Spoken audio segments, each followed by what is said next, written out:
So today's topic is polymers.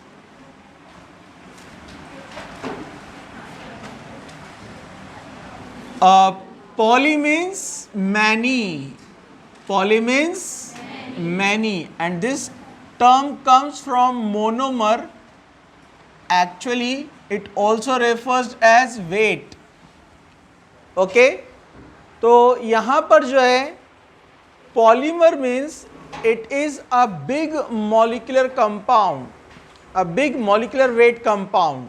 How it forms, अभी हम इसको बेसिकली पूरा बेसिक से हम देखते जाएंगे. ठीक है, जरा ध्यान से देखो आप. यहाँ पर मोनोमर ये जो टर्म होता है for single smallest unit, for example ethene.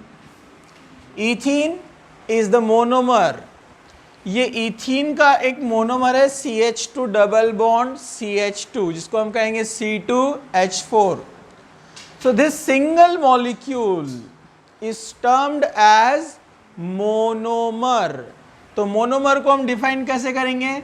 Single smallest unit of a substance.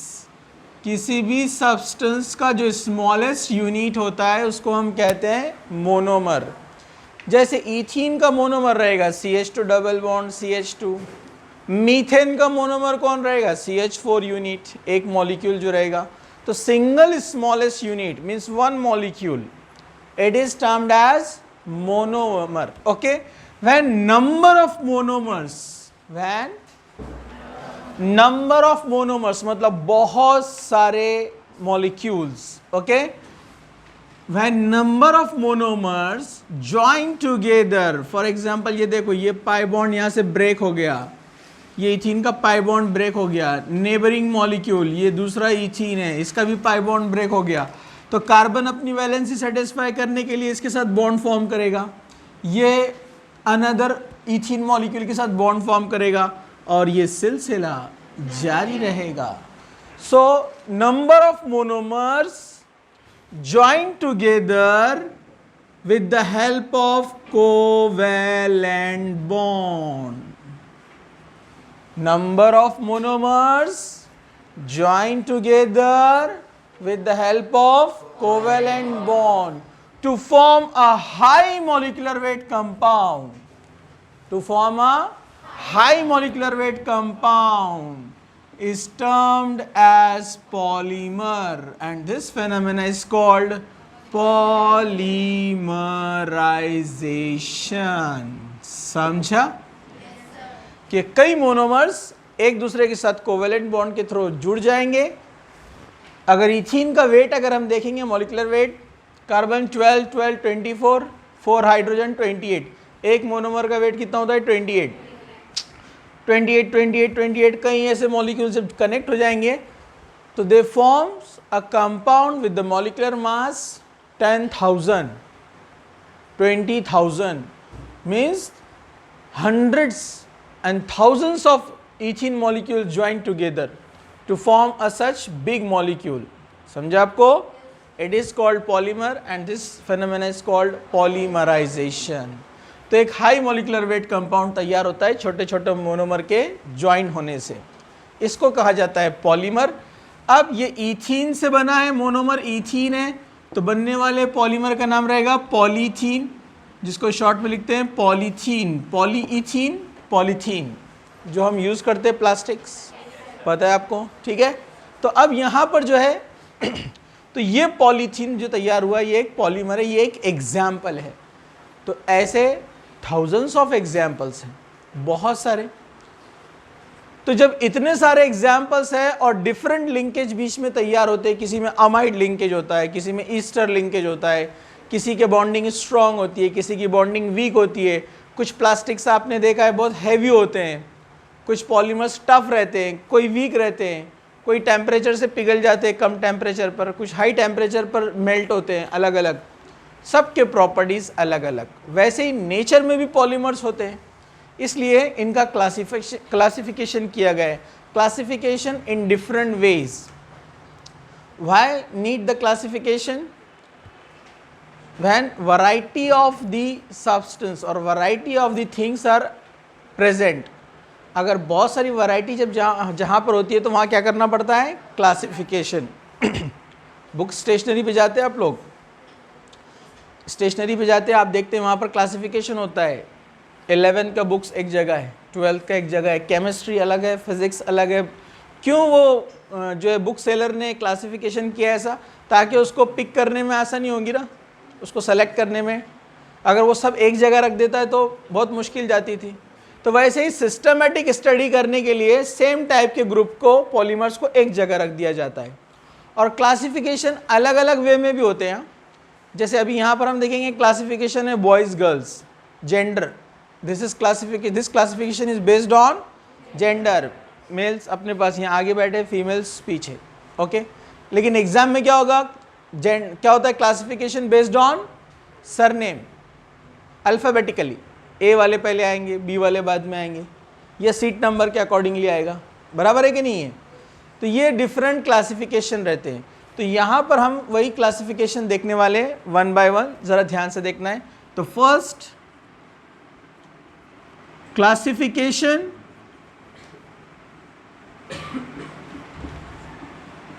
Based on source, classification based on source, okay. Source के अकॉर्डिंगली पॉलीमर्स को अलग अलग ग्रुप में क्लासिफाई किया गया है। जैसे नेचुरल पॉलीमर,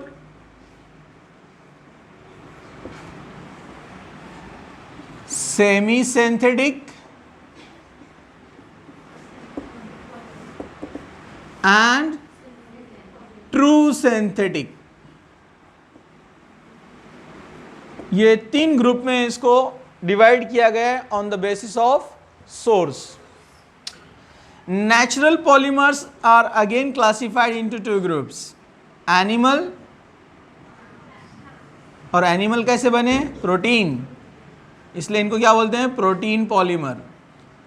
एंड प्लांट या वेजिटेबल पॉलीमर, ये कैसे बने, सेल्यूलोज, तो इनको क्या बोलते हैं, सेल्यूलोज पॉलीमर, ओके।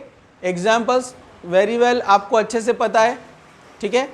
जैसे वूल होता है, कहाँ से मिलता है, शीप, सबको पता है ना, स्वेटर्स बनते हैं, हाँ। वैसे ही सिल्क होता है, ये भी एनिमल फाइबर है, पॉलीमर है। कहाँ से मिलता है, सिल्क वॉर्म, रेशम के कीड़े से, ठीक है। तो ये एनिमल वाले ये सब पॉलीमर्स होते हैं ना। रेशम का कीड़ा आप देखिए, उसके अंदर से जो सिल्क निकलता है वो क्या होता है, पॉलीमर है, ओके। इवन अपने हेयर्स, ये भी पॉलीमर्स है, बराबर है कि नहीं, अमीनो एसिड से बने ना ये प्रोटीन्स, तो ये भी पॉलीमर है। डीएनए खुद एक पॉलीमर है, पॉलीन्यूक्लियोटाइड बोलते हैं ना हम उसको, हाँ। वैसे प्रोटीन्स, पॉलीपेप्टाइड, पॉलीपेप्टाइड है ना, वो बायोमोलिक्यूल्स में पढ़ा है हमने, ठीक है। तो all these are the natural polymers जो एनिमल्स में और प्लांट्स में मिलते हैं, दे आर नेचुरल पॉलीमर्स। अब प्लांट पॉलीमर्स में यस, कॉटन है, और कौन है, जूट, लेनिन, हेम्प, फ्लैक्स, ये तो आपने सुना है, कॉटन की खेती होती है, अपने को पता है ना, कॉटन, ये अपने को पता है, जूट, ठीक है, ये अपने को पता है, लेनिन, ये भी आपने नाम सुना है, नेचुरल है, ये भी प्लांट से मिलते हैं। हेम्प, फ्लैक्स, इनकी अलग अलग खेती होती है, अलग अलग जो है एग्रीकल्चर में ये अपने को मिलता है। तो all these are the plants, okay. और प्लांट कैसे बने हैं, सेल्यूलोज, तो इसलिए इनको सेल्यूलोज पॉलीमर भी कहा जाता है। समझा, simple, okay. Semi synthetic, natural polymers are weak, they can't resist the action of dilute acid, dilute alkali and fungus, moth, MOTH, जो कीड़ा रहता है ना, हाँ, उर्दू वाला मौत नहीं। तो वो उसको डिस्ट्रॉय करते हैं, because these are the natural, okay, ये क्या होते हैं, प्रोटीन्स, और ये होते हैं सेल्यूलोज, ऑर्गेनिक कंपाउंड है। They are the food for moth and fungi, fungus जो होता है ना उनके लिए क्या है, माइक्रो ऑर्गेनिजम्स के लिए फूड है ये, तो वो जल्दी से डिस्ट्रॉय हो जाता है। इसलिए आप देखेंगे जो कपड़ा, कुछ कपड़े रहते हैं उसको फंगस लग जाता है, देखो, क्योंकि वो ऑर्गेनिक मटेरियल होने की वजह से उस पर बहुत जल्दी फंगस लगता है, जल्दी से वो ख़राब हो जाता है, सड़ जाता है, ठीक है। तो वो माइक्रो ऑर्गेनिज्म ग्रो होते हैं वहाँ पर, उनके लिए फूड है, वो डिस्ट्रॉय कर देते हैं उसको। वैसे ही डाइल्यूट एसिड और अल्कली अगर उस पर गिर जाए तो वो कपड़ा जल्दी से जो है डिस्ट्रॉय हो जाएगा। तो उसका स्ट्रेंथ बढ़ाने के लिए उसमें कुछ केमिकल्स ऐड करते हैं, कुछ सूटेबल केमिकल्स ऐड करते हैं, जैसे NH4Cl, ammonium chloride, ammonium hydroxides, और भी है बहुत सारे, ठीक है।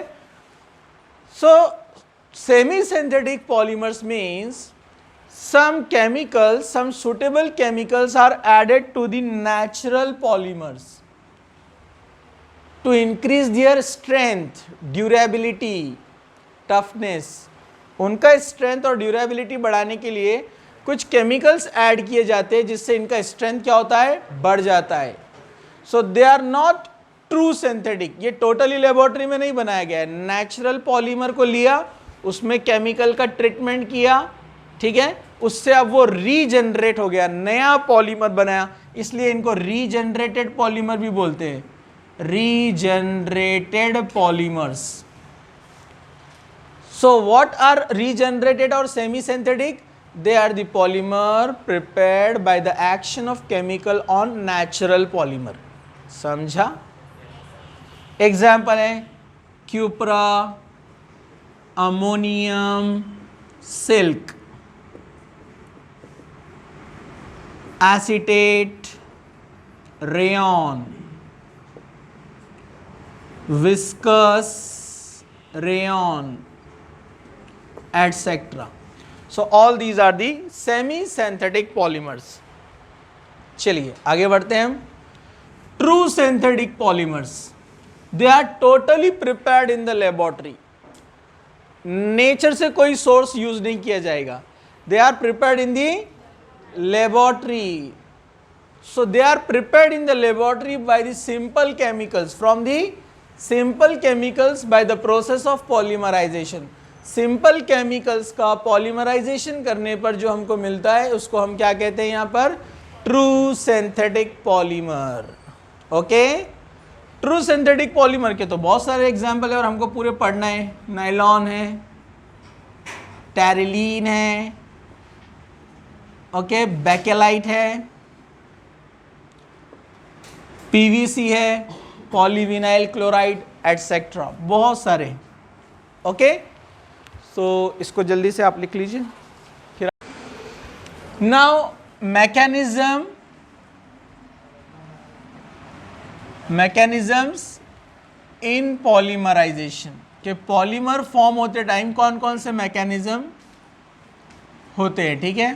पॉसिबल मैकेनिज्म्स, 3 टाइप के मैकेनिज्म्स होते हैं, ठीक है, 3 types. Free radical polymerization, free radical polymerization, cationic polymerization and anionic polymerization. क्या डिफरेंस है, ध्यान से देखो।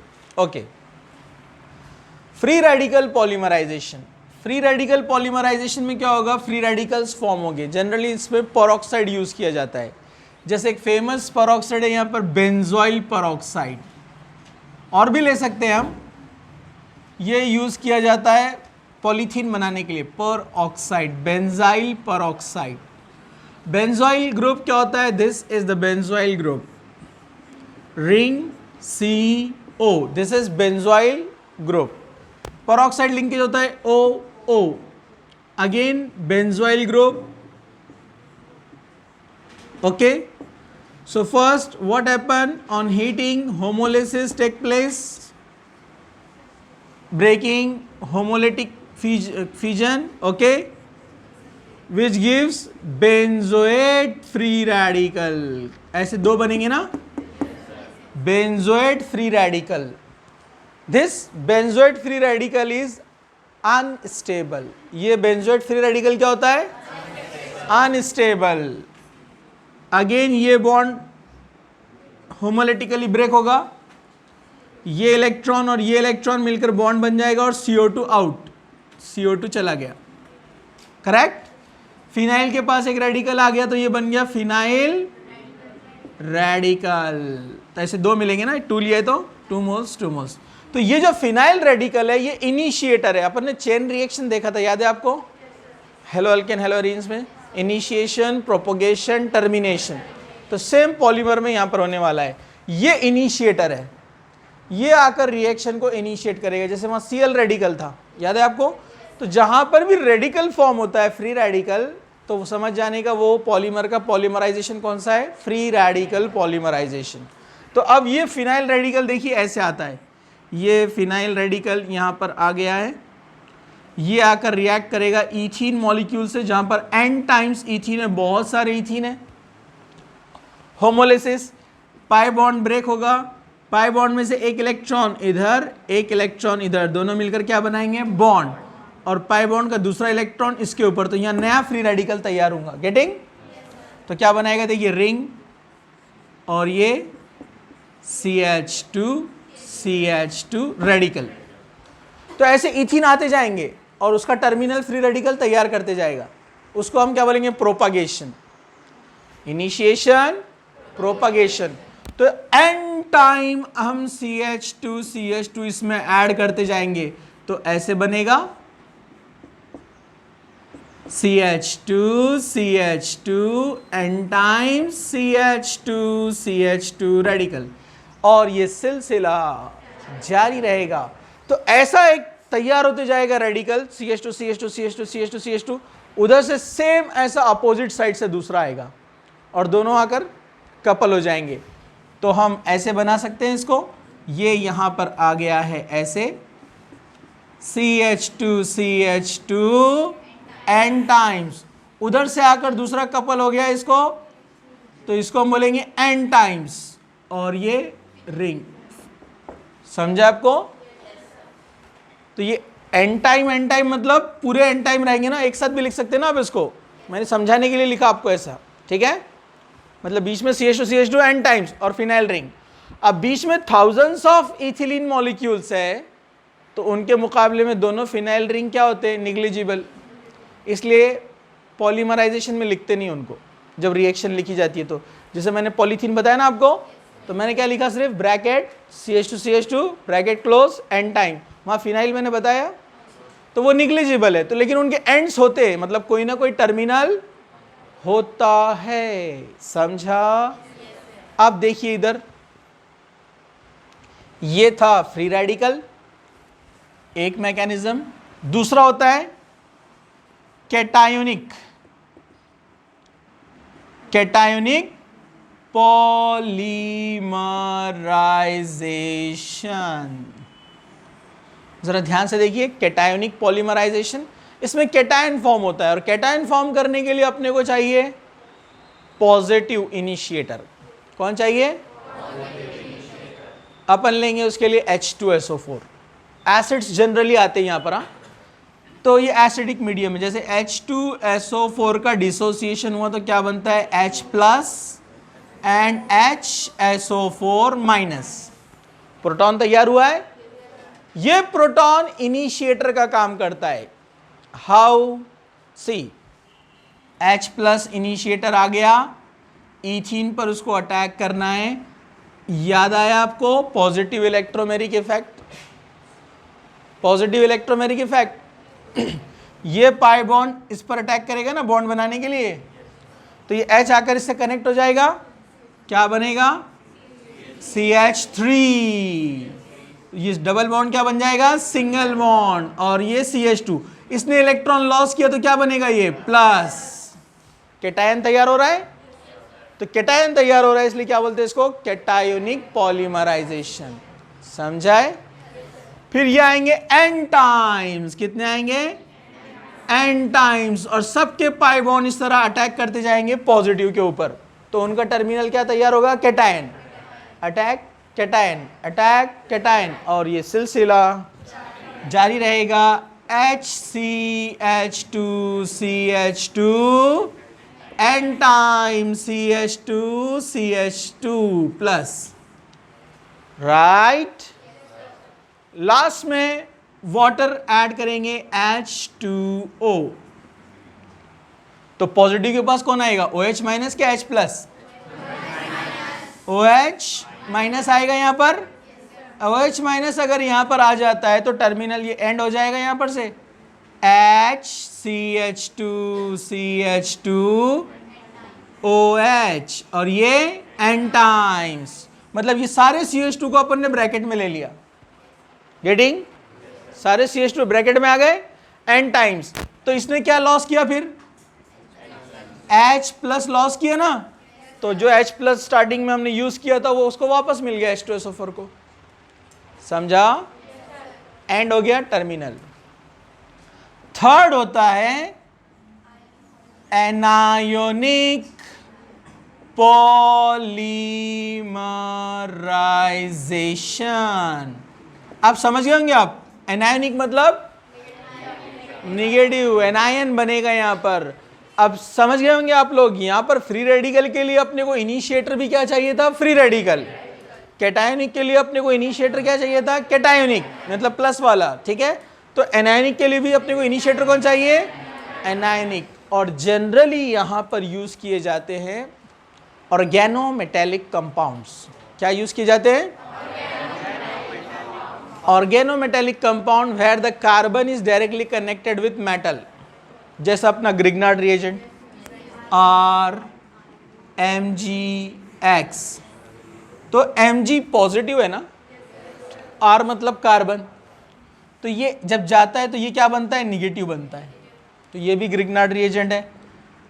RLi, अल्काइल लिथियम बोलते हैं इसको, अल्काइल लिथियम, ये भी ग्रिग्नार्ड रिएजेंट है, क्योंकि इसमें भी R मतलब कार्बन किसको कनेक्ट है? मेटल को। क्यों लेते हैं हम ग्रिग्नार्ड रिएजेंट या अल्काइल लिथियम? उसका रीजन ये है कि कार्बन मेटल से कनेक्टेड है, और जब डिसोसिएशन होगा, ब्रेकिंग होगा, तो R क्या बनने वाला है? माइनस। जैसे मैं इसका एग्जांपल लेता हूं, RLi का CH3Li, CH3Li का जब ब्रेकिंग होगा तो निगेटिविटी कार्बन की ज्यादा है, इसलिए क्या बनेगा वो ब्रेकिंग के बाद? CH3 minus and Li plus. जब CH3 माइनस तैयार होगा तो अपना इनिशिएटर कौन है? निगेटिव। अब देखो जरा ध्यान से, अब आया इथीन मॉलिक्यूल पॉलीमराइजेशन के लिए, माइनस इलेक्ट्रोमेरिक इफेक्ट। याद है क्या आपको? पाई बॉन्ड ने अटैक किया था ना ऊपर, अब ये लोन पर इस पर अटैक करेंगे ना, मतलब ये जो निगेटिव चार्ज एक्सेस में जो इलेक्ट्रॉन है, ये जब इसके ऊपर अटैक करेगा तो पाई बॉन्ड किधर जाएगा? आगे। देखो सब लोग ध्यान से, ये जाएगा आगे, तो डेफिनेटली क्या बनने वाला है वो? CH3 CH2 CH2 minus, anion तैयार हो रहा है, और ये सिलसिला जारी रहेगा। हम लेंगे n time CH2 double bond CH2, तो बनाएगा CH3 CH2 CH2 n time CH3 CH2, और ये सिलसिला चलते रहेगा। फिर बाद में हम H2O जब इसमें ऐड करेंगे तो क्या होगा? H2 ऐड करने पर क्या होगा? इधर से H प्लस इसके पास आ जाएगा, तो ये CH3 बन जाएगा। CH3 CH2 CH2 n time CH3 and हो गया, वाटर का H आ गया और OH माइनस बाहर गया OH माइनस बाहर। वो OH माइनस जो शुरू में हमने यहां पर लिथियम प्लस रखे थे, LiOH बना देगा, स्टेबल हो गया ना, LiOH। समझा? चलिए इसको आप फटाफट लिखिए, आप सेपरेट कर दूं मैं इसको।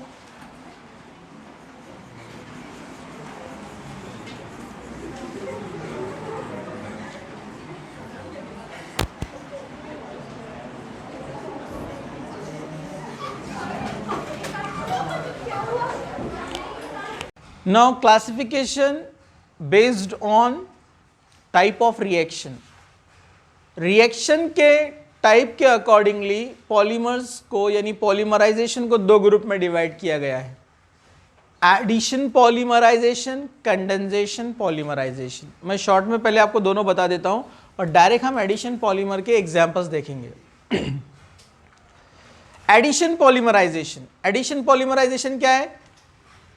मोनोमर्स ज्वाइन हो जाएंगे और एक सिंगल बिग मॉलिक्यूल फॉर्म करेंगे डायरेक्ट वन स्टेप में, it is called addition polymer. Addition reaction बोलते हैं ना, टू और more components combines to give a single product. Okay, दूसरा होता है कंडेंसेशन पॉलीमर। तो कंडेंसेशन का एक्चुअल मीनिंग क्या रहता है? एडिशन फॉलोड बाय एलिमिनेशन, कि पहले एडिशन होता है फिर एलिमिनेशन होता है, और generally elimination of small molecules, इसमें से स्मॉल मॉलिक्यूल एलिमिनेट होते हैं। पहला वाला टाइप जो मैंने बोला एडिशन पॉलीमर, इसमें सिर्फ ऐड होता है, जैसा इथीन लिया पॉलीथीन बन गया, साइड में कुछ मिला था क्या? नहीं, ये एडिशन पॉलीमर है। कंडेंसेशन में क्या होगा? पॉलीमर तैयार होगा और some small molecules will remove, eliminate. समझा आपको? जैसे वाटर, इथिलीन ग्लाइकॉल, अमोनिया, ऐसे छोटे छोटे मॉलिक्यूल उसमें से एलिमिनेट होते हैं। मतलब इसको बोला जाता है एडिशन फॉलोड बाय एलिमिनेशन, कि एडिशन तो हो जाता है और कुछ स्मॉल मॉलिक्यूल एलिमिनेट होते हैं। इनको स्टेप ग्रोथ भी बोलते हैं। जो कंडेंसेशन पॉलीमर होते हैं उनको स्टेप ग्रोथ भी बोलते हैं। Why they are called step growth? क्योंकि इसमें दो स्टेप होते हैं। जैसा एडिशन में डायरेक्ट पॉलीमराइजेशन होता है, लेकिन कंडेंसेशन में क्या होता है? पहले मोनोमर्स ज्वाइन होकर फर्स्ट स्टेप में एक नया मोनोमर तैयार होता है। जैसे ए और बी ज्वाइन होकर ए बी एक नया मोनोमर तैयार हुआ, फिर सेकेंड स्टेप में ए बी का पॉलीमराइजेशन होगा, मतलब ए बी को अपन एन टाइम्स लेंगे। समझा? ठीक है, ओके। तो इस तरह दो ग्रुप में इनको डिवाइड किया गया on the basis of reaction, addition polymer and condensation polymer. Okay, तो मैं आपको पहले भी बताऊंगा addition polymers. Addition polymers, addition polymers, okay, addition polymers. अब एडिशन पॉलीमर्स में पहला एग्जांपल अपना पॉलीथीन। पॉलीथीन दो रहते हैं टाइप के, मैं आपको बता देता हूं। Okay, polythene CH2 double bond CH2, कितना लिया? n times, in presence of peroxide. याद है फ्री रेडिकल वाला? ठीक है, परऑक्साइड क्या बनाएगा? CH2 CH2 n टाइम्स, तो बन गया पॉलीइथीन, पॉलीथीन शॉर्ट में। Okay, same n times CH2 double bond CH2, but in presence of a special catalyst, Ziegler Natta catalyst. क्या नाम है इसका? जिगलर-नाटा कैटलिस्ट। जिगलर-नाटा कैटलिस्ट क्या होता है? Titanium tetrachloride plus ethyl 3 times, मतलब ट्राइथाइल एल्यूमिनियम, इन दोनों को बोलते हैं जिगलर-नाटा कैटलिस्ट। ओके, ये कैटायनिक फॉर्म करेगा। यहाँ पर क्या होता है? ये बनाएगा CH2 double bond CH2 single bond, sorry, ठीक है, n टाइम्स। दोनों पॉलीथीन है, दोनों में डिफरेंस क्या है? जब जिगलर-नाटा कैटलिस्ट लेकर इसका पॉलीमराइजेशन किया जाता है तो यहां जो चेन मिलती है अपने को, ये इथीन, ये पॉलीथीन चेन है समझो, तो ये लीनियर होती है। क्या होती है? और ये लीनियर चेन होने की वजह से क्या होता है? Polymers of polythenes they arrange themselves perfectly, systematic layers form करेंगे वो, जिसमें वंडरवॉल इंटरेक्शन क्या होता है? बेटर, और उससे उनको सेपरेट करना क्या होता है? मुश्किल। मतलब ये हाई टेम्परेचर पर मेल्ट होते हैं, बहुत हाई टेम्परेचर पर आसानी से मेल्ट नहीं होते, इसलिए इनको बोला जाता है HDPE, high density polythene. Density भी ज्यादा है क्योंकि जब लीनियर चेन्स होंगे तो उनमें गैप्स नहीं होगा ना, मतलब कम वॉल्यूम में ज्यादा मास आएगा। और डेंसिटी कैसे निकालते हैं अपन? Mass upon volume. मास ज्यादा है मतलब डेंसिटी ज्यादा है। But in case of this polymerization जो फ्री रेडिकल वाला होता है, इसमें लीनियर चेन नहीं होते हैं, इसमें क्या होते हैं? ब्रांचेस होते हैं बीच बीच में। ब्रांचेस आने से क्या होता है?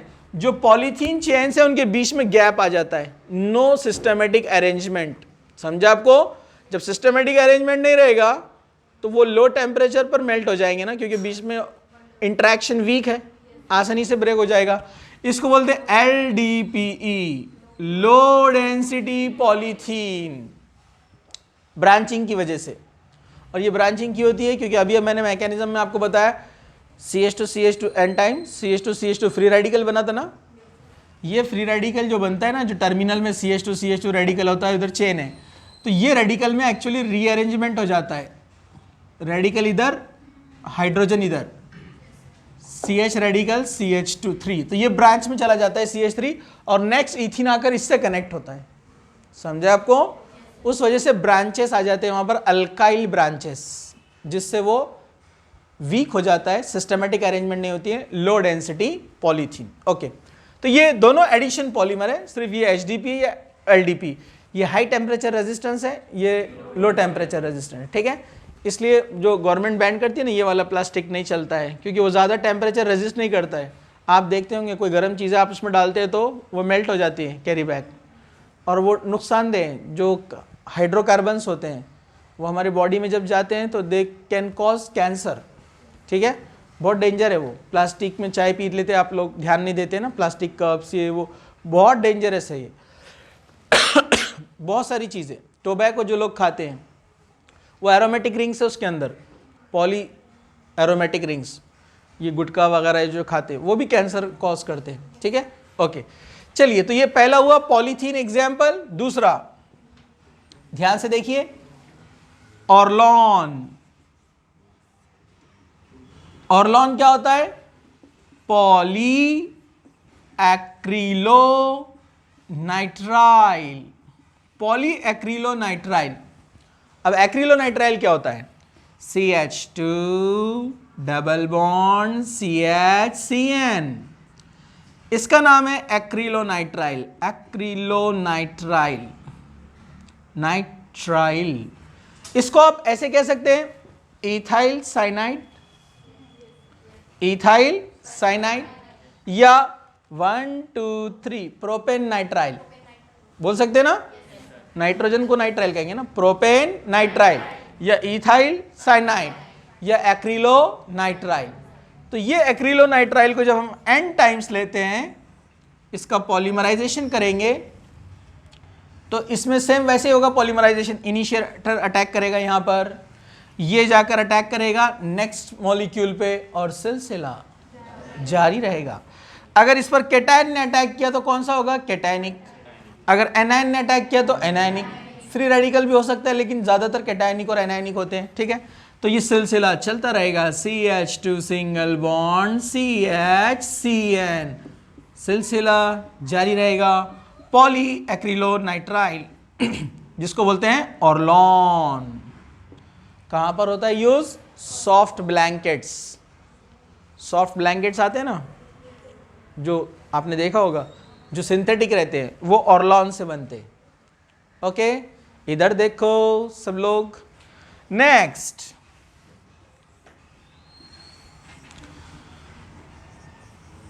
टेफ्लॉन। टेफ्लॉन क्या होता है? Poly tetra fluoroethene, polytetrafluoroethene. तो इसके लिए अपने को मोनोमर कौन सा लेना पड़ेगा? टेट्राफ्लोरोईथीन। क्या टेट्राफ्लोरोईथीन को हम ऐसे लिखेंगे? ये है ethene, F F F F, कितना लेंगे? N times. Again initiator attack करेगा, इधर ये जाएगा आगे, सिलसिला चलता रहेगा, CF2 CF2 N टाइम्स। ये है टेफ्लॉन, जो कि एज ए कोटिंग यूज किया जाता है। टेफ्लॉन कोटिंग आती है आजकल, गाड़ियों पे भी हो रही है, वैसे कुकवेयर्स पे होती है, जो नॉन स्टिकी मटेरियल आते हैं, नॉन स्टिकी पैन्स वगैरह जिसमें आप फ्राई करते हैं, ठीक है। तो ये नॉन स्टिकी मटेरियल है, ऑर्गेनिक मटेरियल यानी फूड वगैरह, इसके ऊपर जो है स्टिक नहीं होता है, चिपकता नहीं है, तो उसको नॉन स्टिकी मटेरियल बोलकर कोटिंग के लिए यूज किया जाता है टेफ्लॉन। ओके, आगे चलते हैं हम। अब मैंने ये बताया, अब ये आप फटाफट बता सकते हैं कि एक मॉलिक्यूल मैंने लिया, बस उसका पॉलीमर आपको बनाना है। एग्जाम्पल नंबर 4 देखिए, PVC क्या होता है? Polyvinyl chloride, polyvinyl chloride. तो विनाइल क्लोराइड लेना पड़ेगा ना, और हमको पता है दिस इज विनाइल ग्रुप, मतलब इसको भी बोल सकते हैं आप विनाइल साइनाइड बोल सकते हैं ना, this group is called vinyl. तो यहां पर Cl की जगह, Cn की जगह कौन आएगा? Cl। इसका नाम है विनाइल क्लोराइड। एन टाइम लिया, हीट किया, इनिशिएटर अटैक करेगा, चलता रहेगा सिलसिला, CH2 CHCl, एन टाइम बन गया PVC, polyvinyl chloride. PVC sole आते हैं शूज के बहुत सारे, टफ मटेरियल रहता है ये। वैसे PU भी आता है, पॉलीयूरिथेन, उसको PU सोल बोलते हैं, ये और ज़्यादा टफ रहता है। देखें ना आपने शूज़ में PU सोल आते हैं, PVC सोल आते हैं, ठीक है। तो ये प्लास्टिक इंडस्ट्री में बहुत डिमांड पॉलीमर का बहुत ज़्यादा है, अच्छा खासा, ठीक है। तो डे बाय डे बहुत सारे न्यू पॉलीमर्स तैयार हो रहे हैं। ओके, ये PVC हो गया यहाँ पर। Fifth, polystyrene. ओके, स्टाइरीन क्या होता है? रिंग, इसको लगाया CH डबल बॉन्ड CH2, क्या लेना पड़ेगा? N time. इनिशिएटर इधर अटैक करेगा, पाई बॉन्ड आगे जाएगा और सिलसिला जारी रहेगा, CH सिंगल बॉन्ड CH2, और ये एन टाइम्स। तो इसको आप बोलेंगे पॉलीस्टाइरीन। दिस इज स्टाइरीन, ये स्टाइरीन है, समझा? राइट। फिर हम आगे जाते हैं, condensation polymerization. Condensation polymerization, condensation polymerization में क्या होगा? They also termed as step growth mechanism या स्टेप ग्रोथ पॉलीमर्स। जैसे यहाँ पर एक एग्जाम्पल लिया हुआ है नायलॉन 6। एक्चुअली नायलॉन 6 का डिस्कवरी पहले हुआ, नायलॉन 6 बाद में नायलॉन 6 का हुआ लेकिन मैं पहले आपको ये बता देता हूँ। This N Y refers to New York and LON London, मतलब इंग्लैंड। तो ये दो अलग अलग सिटीज में एक साथ रिसर्च हुआ, इसलिए दोनों को क्रेडिट जाता है इसका। इसलिए nylon 6 refers to number of carbon in 1 unit, एक यूनिट में 6 कार्बन होते हैं, तो इसलिए उसको जो है नेम दिया है नायलॉन 6। ये बनता है omega amino caproic acid. Caproic acid 6 carbon वाले एसिड के लिए यूज किया जाता है। 1 2 3 4 5 6 6 कार्बन वाला जो एसिड होता है यानी हेक्सेनोइक एसिड, हेक्सेनोइक एसिड का कॉमन नेम है caproic acid. Caproic acid functional group, main functional group के बाजू वाला carbon alpha, beta, gamma, delta, epsilon, ये ग्रीक नंबरिंग है। तो एप्सिलॉन लास्ट है, तो लास्ट को ग्रीक में ओमेगा भी कहते हैं। ओमेगा, ओमेगा क्या है? एप्सिलॉन उल्टा कर दो आप, ओमेगा। ओमेगा पे कौन है? Amino, omega amino caproic acid, और IUPAC नेम देना रहा तो 6 अमाइनो हेक्सेनोइक एसिड, राइट। तो इसका फर्स्ट स्टेप में पहले मोनोमर फॉर्म होता है, साइक्लाइजेशन होने के बाद हीटिंग करते हैं, साइक्लाइजेशन। साइक्लाइजेशन में क्या होगा? यहां से H लॉस होगा, यहां से OH लॉस होगा, और ये बॉन्ड फॉर्म कर देगा नाइट्रोजन के साथ में यानी NH, मतलब CONH। CONH के बीच में कितने CH2 है? 1 2 3 4 5, 1 2 3 4 5। This cycle is called epsilon. Again वही alpha, beta, gamma, delta, epsilon. Epsilon 6 carbon के लिए कैप्रो। ये CONH अमाइड है, अमाइड। अमाइड जब साइक्लिक आता है उसको लैक्टम यूज करते हैं, तो इसका नाम बन गया एप्सिलॉन कैप्रो लैक्टम। तो स्टेप नंबर 1 में हम मोनोमर फॉर्म कर रहे हैं एप्सिलॉन कैप्रोलैक्टम का। अब स्टेप नंबर 2 में होगा पॉलीमराइजेशन। इसको लेंगे हम स्टेप नंबर 2 में। ये स्टेप नंबर 1 है मोनोमर फॉर्मेशन। स्टेप नंबर 2 क्या है? पॉलीमराइजेशन। Polymerization, okay. और यहां से कौन गया? H2O चला गया है, ओके।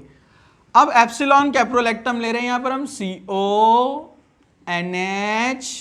CH2 5 टाइम्स लिख सकते शॉर्ट में ऐसा, ओके। नाउ 523 से 575 केल्विन पर इसको हीट करते हैं नाइट्रोजन के प्रेजेंस में, क्योंकि हमको ये बॉन्ड ब्रेक करना है C बॉन्ड N, जिसके लिए ये टेम्परेचर सुटेबल है। इससे कम भी नहीं होना है, टूटेगा नहीं, इससे ज्यादा भी नहीं होना है, ज्यादा हो गया तो CC बॉन्ड ब्रेक हो सकते हैं, इसलिए टेम्परेचर याद करना जरूरी है। दूसरा, नाइट्रोजन क्यों यूज करते हैं? To make inert environment. Inert मतलब नॉन रिएक्टिव, क्योंकि जब एप्सिलॉन कैप्रोलैक्टम को हीट किया जाता है और नाइट्रोजन डाल देंगे तो नाइट्रोजन कूल गैस है, वो नीचे आ जाती है और ऑक्सीजन और वाटर वेपर्स ऊपर चले जाते हैं। क्योंकि अगर वहां पर मॉइस्चर रहा हीटिंग करते टाइम तो क्या होगा? वाटर का OH इधर आएगा, H इधर जाएगा, वापस से रिवर्स। समझा? इसलिए इनर्ट इन्वायरमेंट चाहिए, नॉन रिएक्टिव। उसमें नाइट्रोजन डालते हैं वो इन्वायरमेंट बनाने के लिए, ताकि ऑक्सीजन और मॉइस्चर दूर हो जाए, ठीक है। ये ब्रेक होगा तो ये साइकिल क्या हो जाएगा? ओपन, इधर CO इधर NH, CO CH2 5 times NH। एक यूनिट ऐसे ओपन होगा, दूसरा यूनिट उसके बाजू आएगा, तीसरा यूनिट उसके बाजू आएगा, और ये सिलसिला चलता रहेगा। ये बनेगा nylon solution. Nylon solution, hot solution, तो उसका एक यूनिट है COCH2 5 टाइम्स NH, चलता रहेगा COCH2 5 times NH, COCH2 5 times NH। और फिर बाद में उसको करते हैं मेल्ट स्पिनिंग। मेल्ट स्पिनिंग क्या होता है? एक इंस्ट्रूमेंट है, स्पिनरेट्स कहते हैं उसको, उसके अंदर ये नायलॉन सॉल्यूशन को डालते हैं और उसको प्रेस करते हैं, नीचे होल्स होते हैं, उसमें से वो नायलॉन फाइबर निकलता है और वाटर वेपर्स मार के उसको ठंडा कर देते हैं, जैसा शेप देना है वैसे। समझा आपको? तो इसको आप लिखेंगे, फिर हम कंटिन्यू आगे करते हैं।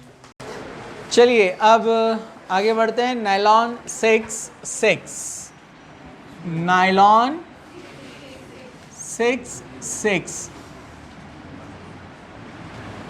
सो nylon 6-6 is a copolymer.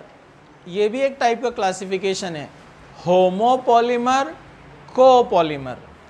Homopolymer means polymer made up of only one type of monomer, जैसे पॉलीथीन इथिन से बना है, PVC विनाइल क्लोराइड से बना है, yes, even nylon 6 epsilon caprolactam से बना है।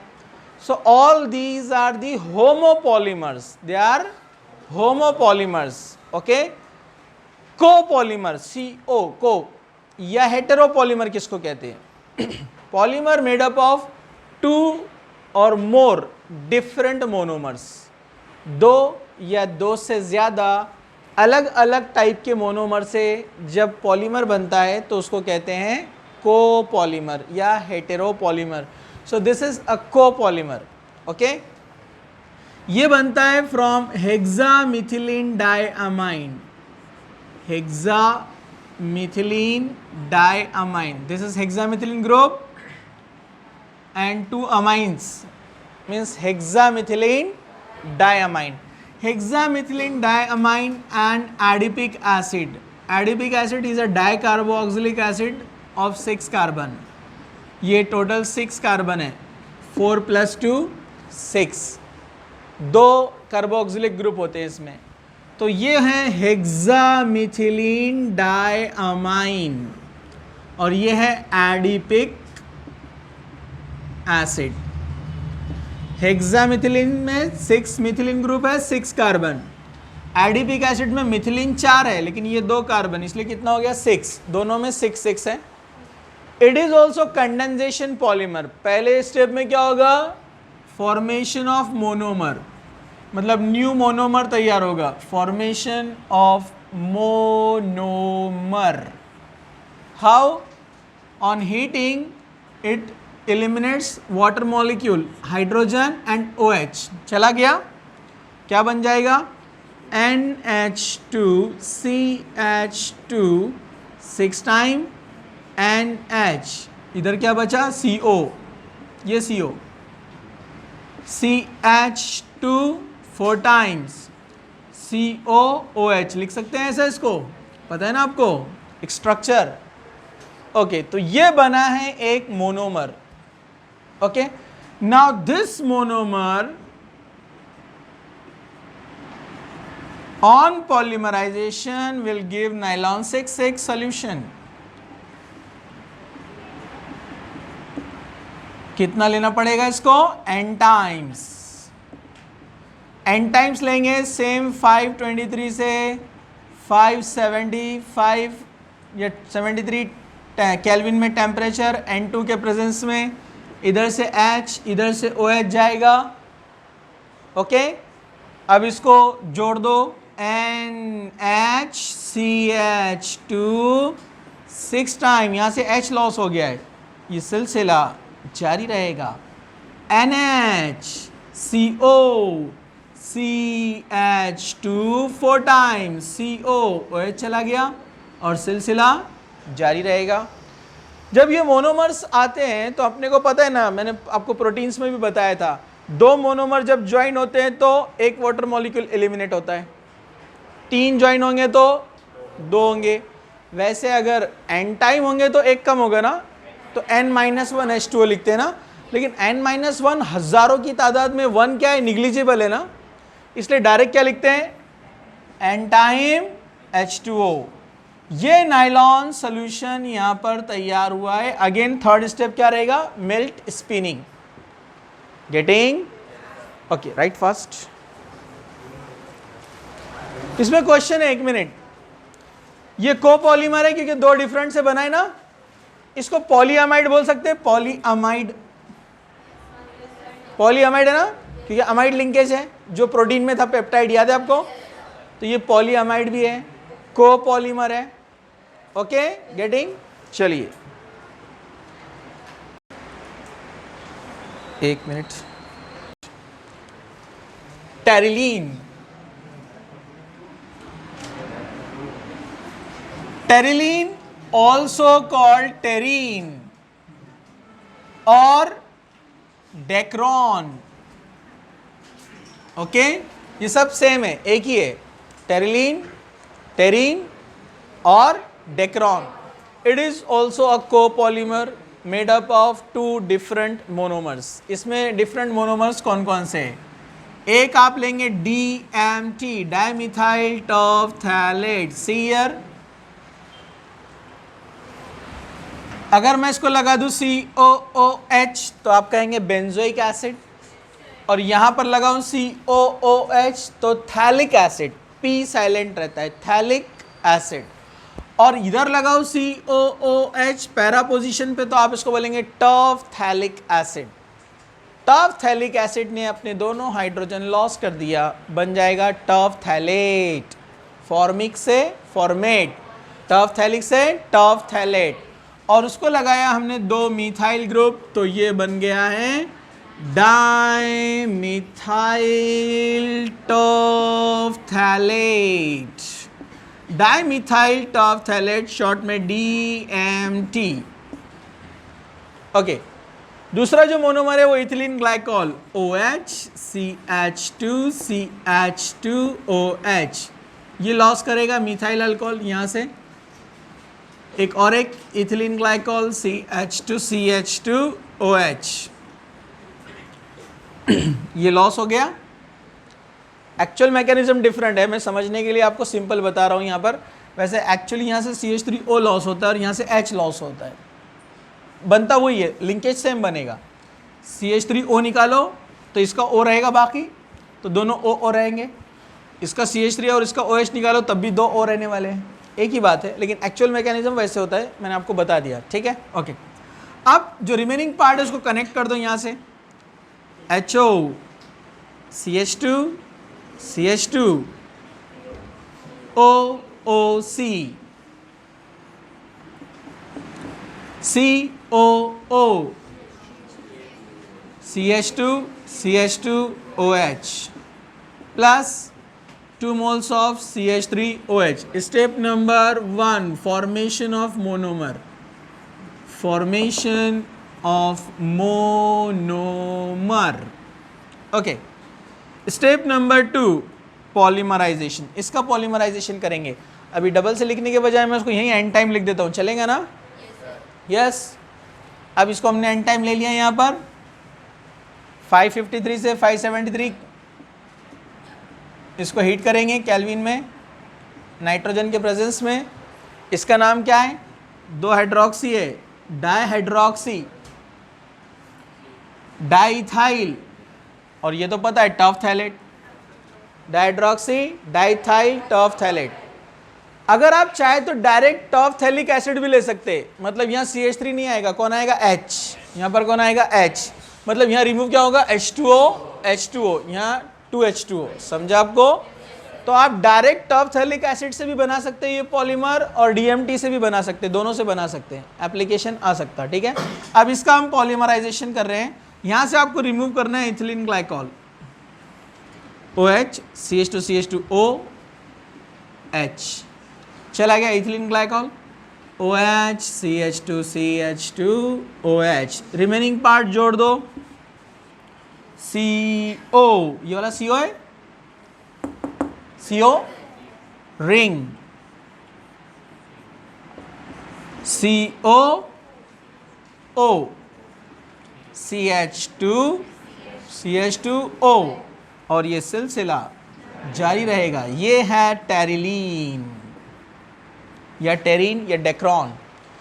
इसमें ईस्टर लिंकेज देखिए, RCOOR, इसलिए क्या बोलते हैं इसको? पॉलिस्टर। पॉलिस्टर पता है ना आपको? पॉलिस्टर ये एक फैब्रिक में यूज होता है, आप बोलते हैं ना पॉलिस्टर का कपड़ा है पॉलिस्टर, वैसे ही इसका नाम टेरिलीन है ना। इसको जब कॉटन के साथ मिक्स करते हैं तो उसको बोलते हैं terricot, terylene plus cotton. Terricot का भी कपड़ा आता है, फैब्रिक, टेरिकॉट। टेरीवूल, स्वेटर्स और सॉक्स जिससे बनते हैं, वूल फील भी होता है उसमें और कॉटन फील भी होता है, तो उसको बोलते हैं टेरीवूल। तो टेरीवूल, टेरिकॉट बनाने के लिए टेरिलीन का यूज़ किया जाता है। इसका और इम्पॉर्टेंट यूज़ है PET बॉटल्स, मतलब polyethylene tough phthalate. Tough phthalate है ना इसमें लिंकेज, तो पॉलीइथिलीन टफ थैलेट बॉटल कहाँ पर यूज होती है? स्लाइन बॉटल्स के अंदर। वहाँ क्यों यूज़ करते हैं? क्योंकि इसकी एक अच्छी प्रॉपर्टी है, absorb very little water, absorb very little water. ये वाटर बहुत कम एब्जॉर्ब करता है, जिससे क्या होगा? स्लाइन का प्रोपोर्शन चेंज नहीं होगा ना, कॉन्सेंट्रेशन। क्योंकि अगर किसी मटेरियल में आप किसी इंपॉर्टेंट केमिकल को डाल रहे हैं और उसने अंदर का पानी एब्जॉर्ब कर लिया, तो सॉल्वेंट कम हो गया ना, तो कॉन्सेंट्रेशन चेंज हो गया, तो रिस्की है ना, डेंजरस है। तो स्लाइन का कॉन्सेंट्रेशन चेंज नहीं होना चाहिए, इसलिए PET बॉटल्स इसके बनाए जाते हैं जिसमें रखा जाता है उसको। वैसे ही ये यूज़ होता है मैग्नेटिक रिकॉर्डिंग टेप्स। मैग्नेटिक अब तो बंद हो गया है, मैग्नेटिक रिकॉर्डिंग, अब तो CDs, पेन ड्राइव्स ये सब आ गए। ओल्ड टाइमिंग में कैसेट्स आते थे, उसमें ब्राउन कलर की फिल्म होती थी, आपने देखा ना, वो टेरिलीन से बनता है, वो टेरिलीन से। उसमें एबिलिटी है मैग्नेटिक रिकॉर्डिंग की, कि उसके ऊपर कुछ ऐसे लाइंस फॉर्म करता है वो। ये इलेक्ट्रॉनिक का पार्ट है, आपको कुछ उसको ध्यान नहीं देना है, सिर्फ याद रखिए इसको। तो उसमें ये बहुत परफेक्टली फॉर्म करता है मैग्नेटिक रिकॉर्डिंग, ठीक है। तो वहाँ पर इसको यूज़ किया जाता है, ओके, मैग्नेटिक रिकॉर्डिंग टेप्स वगैरह। इसी तरह PET बॉटल्स बनाने के लिए टायर कॉर्ड्स में भी इसको यूज़ किया जाता है, ठीक है। सो ये एक पॉलीस्टर है। जो सबसे छोटा टेरिलीन होता है ना, उसमें मिनिमम 80 बेंजीन रिंग होते हैं, 80 बेंजीन रिंग्स, ये वाले सबसे छोटे वाले में। ज़्यादा तो बहुत ज़्यादा 20,000 30,000 मॉलिक्यूलर वेट के वो फॉर्म होते हैं, हैवी, बहुत टफ मटेरियल है। नायलॉन 6 और नायलॉन 6 से भी ज़्यादा स्ट्रॉन्ग है। ओके, सो कोपॉलीमर है, कोपॉलीमर है क्या होमो है? को। एडिशन है कंडेंसेशन है? कंडेंसेशन। स्टेप ग्रोथ है ना, कंडेंसेशन मतलब स्टेप ग्रोथ। ओके, पॉलिस्टर है पॉलीअमाइड है? पॉलिस्टर है। होमो है को है? को। समझ में आ गया है? No problem. चलो लिखो इसको। नाउ रबर, अब हम देखेंगे यहां पर रबर के बारे में। See here, rubber. तो ये रबर ट्री से ये मटेरियल मिलता है। तो नेचुरल जो रबर होता है, जो प्लांट से मिलता है, natural rubber, it is a white milky substance. क्या होता है natural rubber? White milky substance. ये नेचुरल रबर होता है। जैसे हम देखते हैं नीम के पेड़ से भी गम निकलता है, तो वैसे रबर ट्री स्पेशल ट्री है जो श्रीलंका, इंडोनेशिया, मलेशिया, अमेरिका वगैरह जो जितने समंदर से लगकर जितने स्पेशली जो जजीरे हैं वहाँ पर ये मिलता है ये, ठीक है। और बहुत सिस्टमेटिकली और इजीली निकालते हैं उसको वो लोग। नेचुरल रबर जो होता है, जो ट्री होता है ना, उसके अंदर ऐसे कट्स लगाते हैं और एक कट करके एक पीस उसका बाहर निकाल लेते हैं ट्री का, तो उसमें होल हो जाता है ना, वो होल में वो जमते जाता है आसानी से, वो रात भर निकलता है, वो सुबह उसको कलेक्ट कर लेते हैं, तो वो नेचुरल रबर कहलाता है। नेचुरल रबर एक पॉलीमर होता है, और वो किसका पॉलीमर होता है? उसका यूनिट है आइसोप्रीन। आइसोप्रीन यूनिट से बनता है वो। आइसोप्रीन क्या होता है? CH2 double bond C, CH3, CH double bond CH2, 1 2 3 4, 2 methyl 1,3। हाँ, तो कौन सा diene? Butane. Butane buta 1,3 diene, ये होता है आइसोप्रीन। इसको सिस आइसोप्रीन भी बोलते हैं क्योंकि सिस पोजीशन पे होता है ये, ठीक है। सिस आइसोप्रीन यूनिट, इससे बनता है नेचुरल रबर। हाउ, मैं आपको बना के बताता हूं, दिया नहीं बुक में, लेकिन आप जरा ध्यान से देखो। CH2 double bond C, CH3, CH double bond CH2। एक और एक बनाता हूं मैं यहां पर, CH2 double bond C, CH3, CH double bond CH2।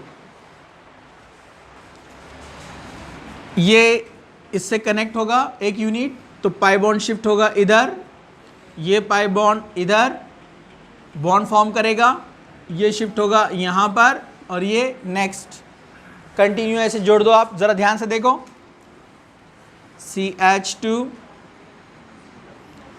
C, CH3 double bond CH single bond CH2, फिर next unit CH2 single bond C, CH3 double bond CH single bond CH2, और सिलसिला जारी रहेगा।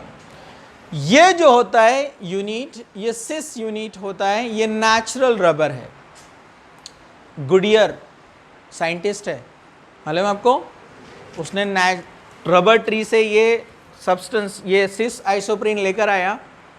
वो एक केमिस्ट था, उसको बहुत इंटरेस्ट था साइंस में, लेकिन उसको उसका फेवरेबल जॉब मिला नहीं, तो घर में एक्सपेरिमेंट करता था वो।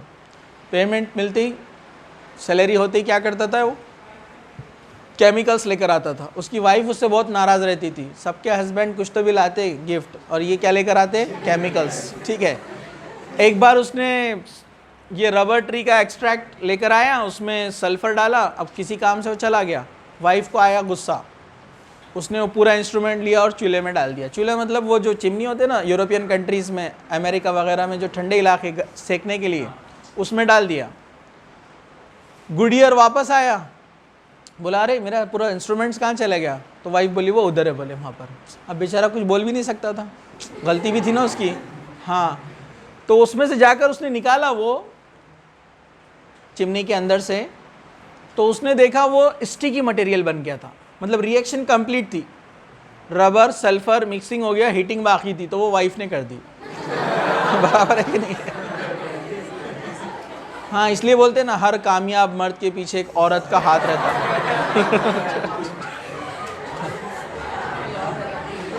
तो वही औरत का हाथ था उसका। लेकिन रबर का इतना डिमांड था, इतने यूजेस थे कि वो बाद में बिलियनियर बन गया, वो बहुत पैसे वाला है। तो ये एक्सीडेंटल रिसर्च हुआ। कुछ टायर्स पे लिखा हुआ भी आता है, देखो गुड ईयर लिखा हुआ आता है ना, तो ये इन्वेंटर है उसका, बनाने वाला है ये साइंटिस्ट। ठीक है, ओके लिसन। तो यहां पर अब ये यूनिट को मैं बना रहा हूं, जरा ध्यान से देखो आप लोग, मैं यहां ड्रॉ कर रहा हूं, जरा ध्यान से ये देखो। कार्बन के पास यहां मिथाइल ब्रांच है, 1 2 3 4 5, फर्स्ट पे एक ब्रांच डायरेक्ट, फिर कहां पर आ रहा है 5 पे, और जहां ब्रांच है वहां डबल बॉन्ड है। तो अब मैं इसे बॉन्ड लाइन में इसको बनाता हूं, आप जरा ध्यान से देखिए। ये जिगजैग है, ब्रांच 1 2 3 4 5, फिर यहां ब्रांच आएगा और डबल बॉन्ड आएगा, राइट। फर्स्ट पे ब्रांच, फिफ्थ पे ब्रांच, फर्स्ट पे डबल बॉन्ड, फिर डबल बॉन्ड, 1 2 3 4 5, फिर 5 आया, डबल बॉन्ड और ब्रांच, और सिलसिला जारी रहेगा। तो ये ऐसा रबर का ये नेचुरल पॉलीमर है, ये जो आ रहा है, दिख रहा आपको। मैं एक लेता हूं नेचुरल पॉलीमर, 1 2 3 4 5, फिर आएगा ब्रांच, 1 2 3 4 5, फिर आएगा डबल बॉन्ड, और ये सिलसिला जारी रहेगा। ये 2 यूनिट मैंने बनाया है ताकि आपको बताऊं कि मैं वॉल्केनाइज्ड रबर कैसे बनता है, जो उसने बनाया था गुडियर ने, वो कैसे था। तो सिंपली आप इसको हीट करेंगे इन प्रेजेंस ऑफ सल्फर। अगर सल्फर 2 to 3% रहा तो उससे बनने वाला रबर होता है सॉफ्ट रबर। अगर वो 10 to 15% रहा तो उसको बोलते हैं मॉडरेट रबर, जो मटेरियल्स बनाने के लिए यूज़ होता है, बहुत सारे पेन्स वगैरह, ये बहुत सारी चीज़ें बनती हैं। और सॉफ्ट रबर, रबर बैंड्स वगैरह और इरेजर्स वगैरह के लिए इस्तेमाल होता है। और 15% से ज़्यादा रहा सल्फर, हार्ड रबर, टायर्स बनाने के लिए, क्योंकि टफ चाहिए ना वो। ठीक है, तो जब इसको हम सल्फर के साथ हीट करते हैं तो ये बॉन्ड्स ब्रेक होते हैं। मैं छोटा बनाता हूं यहां पर,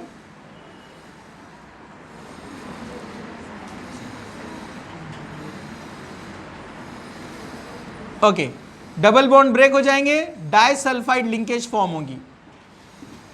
ओके, यहां के भी डबल बॉन्ड ब्रेक होगा, डाइसल्फाइड लिंकेज फॉर्म होगी, डबल बॉन्ड ब्रेक होगा, डाइसल्फाइड लिंकेज। ये एक रबर यूनिट है नेचुरल, ये दूसरा रबर यूनिट है, आपस में कैसे कनेक्ट हो गए, disulphide.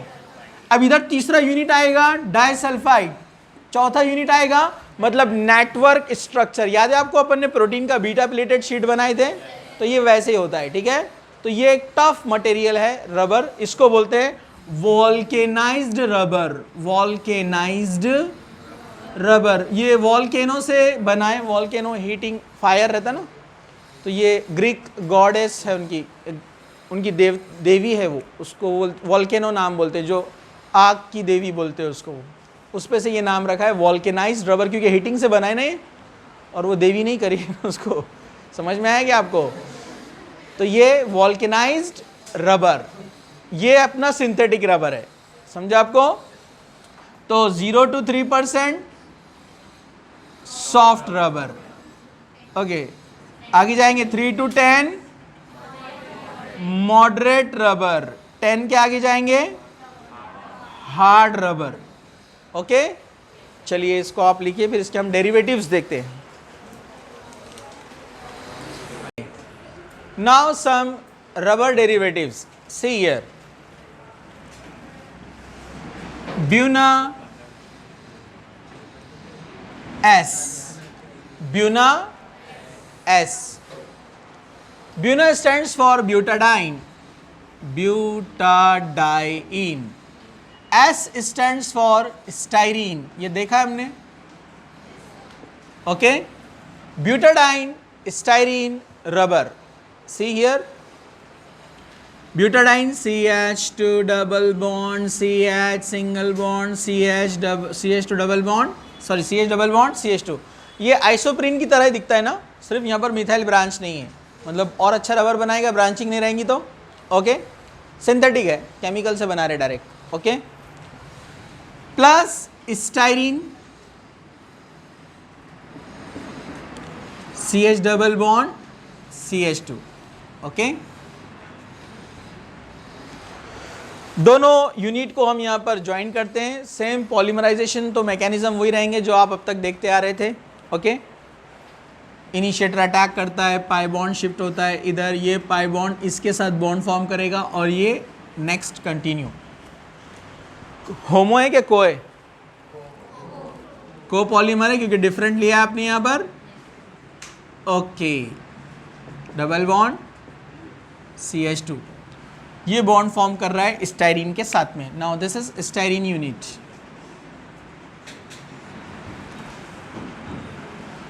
Okay,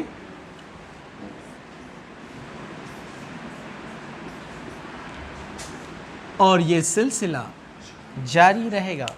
butadiene styrene rubber alternate आते जाएंगे, ब्यूटाडाइन स्टाइरीन चलता रहेगा। Okay, simple. Okay, Buna N butadiene acrylonitrile, N for acrylonitrile. Butadiene लिया CH2 double bond CH double bond CH2 plus acrylonitrile CH2 double bond CN। अगर उसने application दिया इसकी जगह Cl ले लिया तो भी बना सकते हैं ना आप, विनाइल क्लोराइड ले लिया तो बना सकते हैं, नो प्रॉब्लम।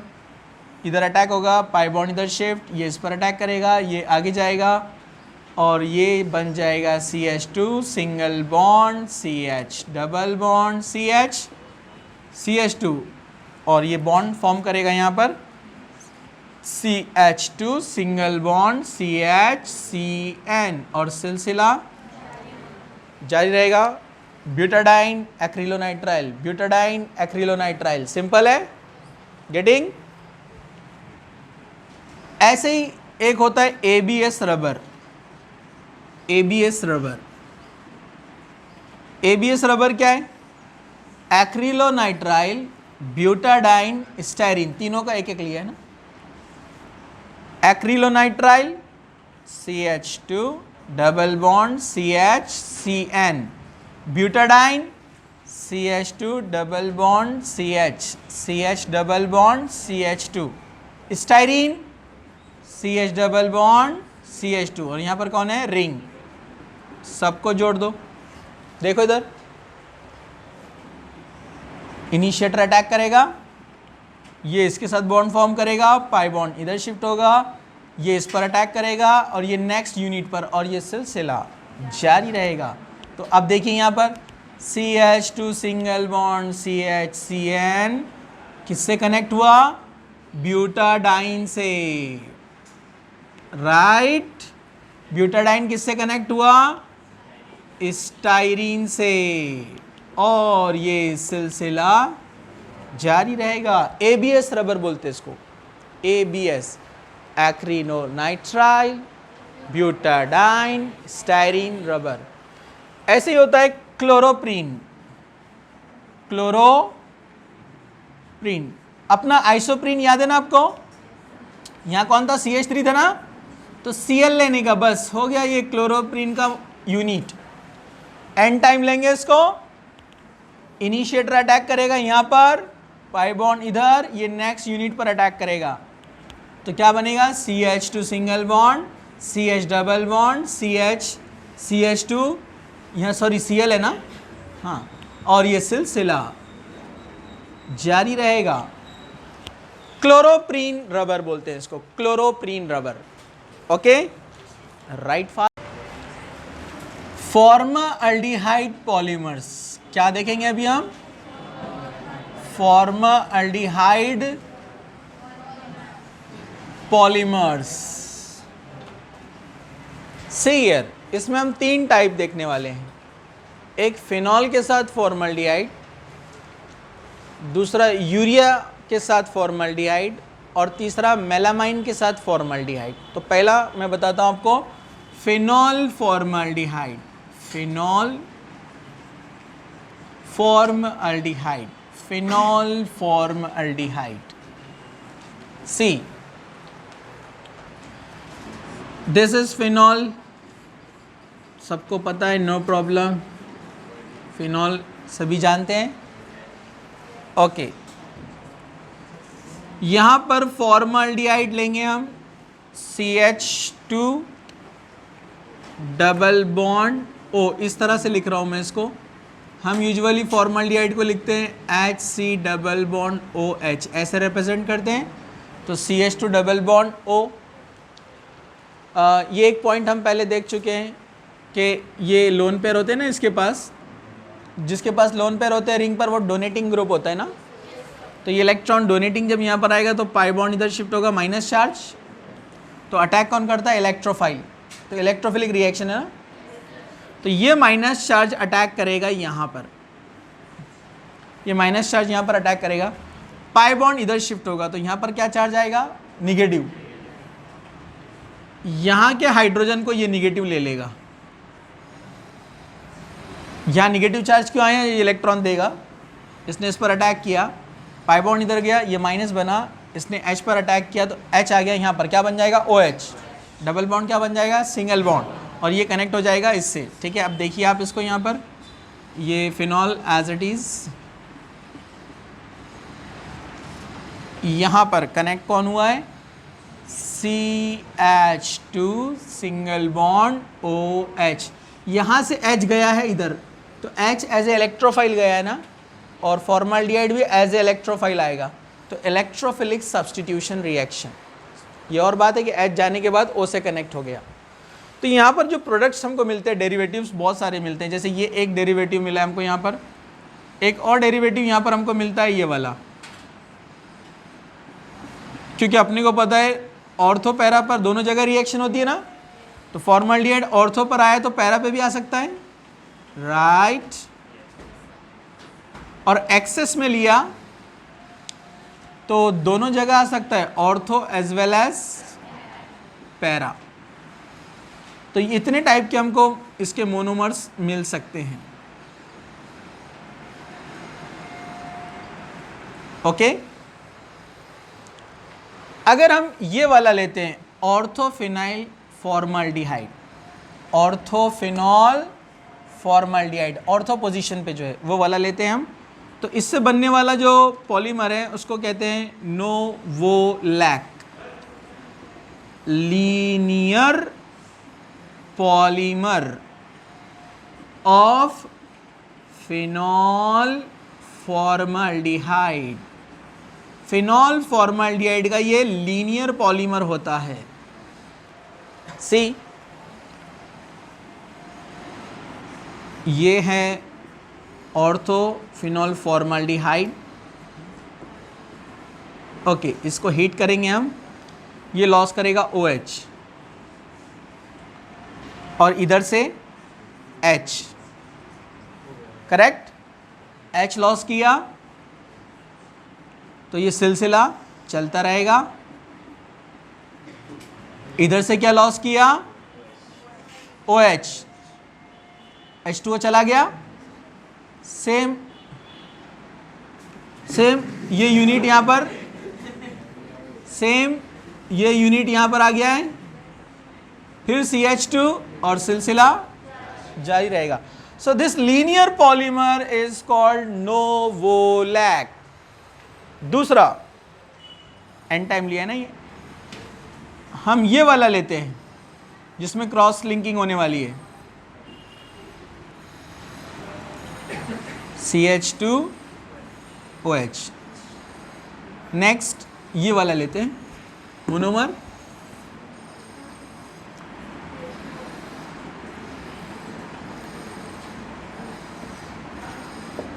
ये भी एन टाइम, ये भी एन टाइम। अब देखिए मैं उसको जोड़ रहा हूं, जरा ध्यान से देखिए, नेटवर्क स्ट्रक्चर बनाएगा। ये वाले जो रहेंगे वो तो लीनियर बनाएंगे ना ऐसे सेम, तो पहले वो लीनियर बना देता हूं मैं, देखिए आप जरा ध्यान से।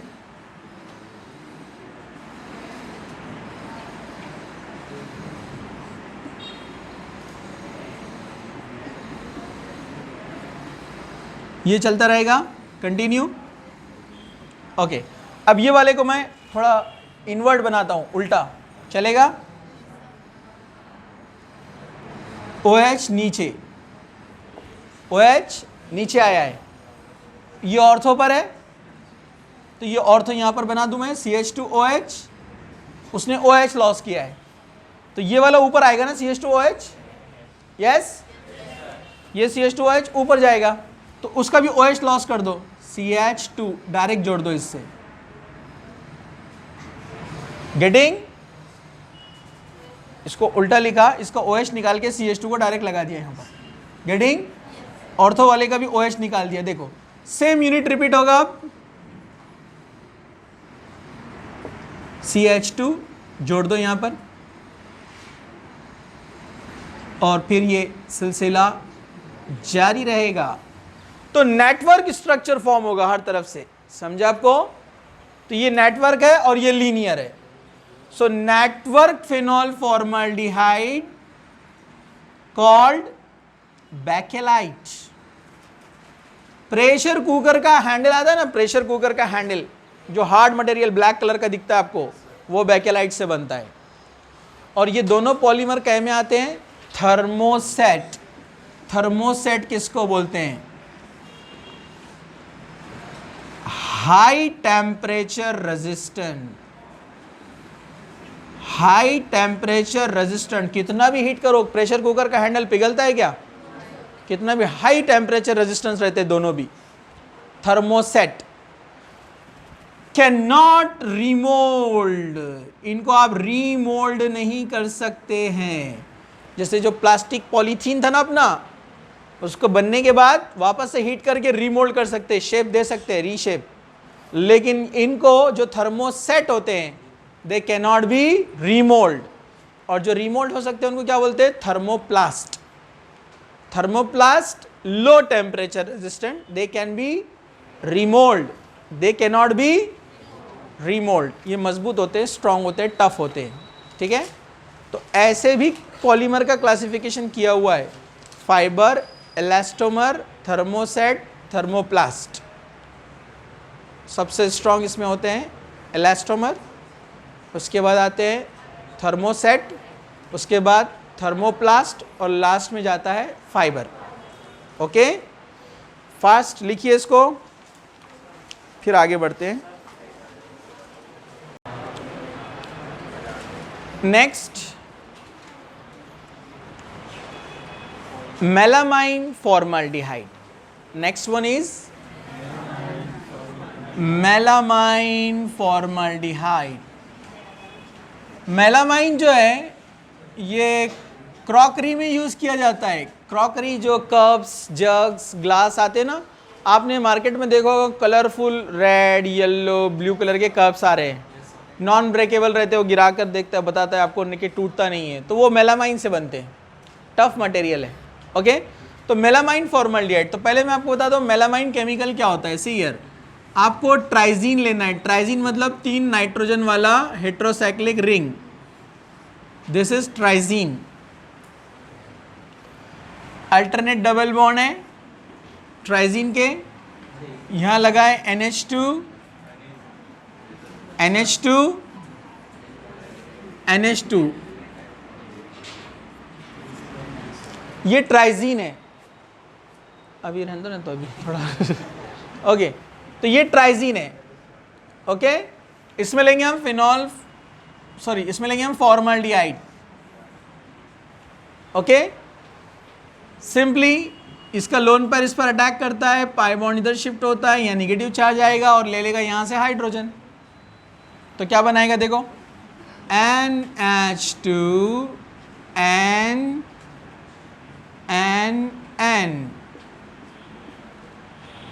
यहां पर ये कौन है? NH, क्योंकि H लॉस कर दिया ना इसने, इसका H यहां पर आ गया ना, CH2OH, और ये NH2, इसकी नंबरिंग ऐसे करते हैं 1 2 3 4 5 6 2 4 6 ट्राई अमाइनो, और इसका नाम ट्राइजीन है, ट्राइअजीन। 2 4 6 ट्राई अमाइनो ट्राइअजीन, एजो से अजीन, एजो मतलब नाइट्रोजन, 3 नाइट्रोजन है ना, ट्राइजीन। ये मोनोमर तैयार हुआ है, बाद में इसको एन टाइम लेंगे हम और इसका पॉलीमराइजेशन करेंगे। यहाँ से OH लॉस होता है, बाजू वाले से H, इसका भी H लॉस होगा, इसका भी H लॉस होगा, वहाँ दूसरे मॉलिक्यूल्स आएंगे, इधर से एक आएगा, इधर से एक आएगा, नेटवर्क स्ट्रक्चर तैयार होगा।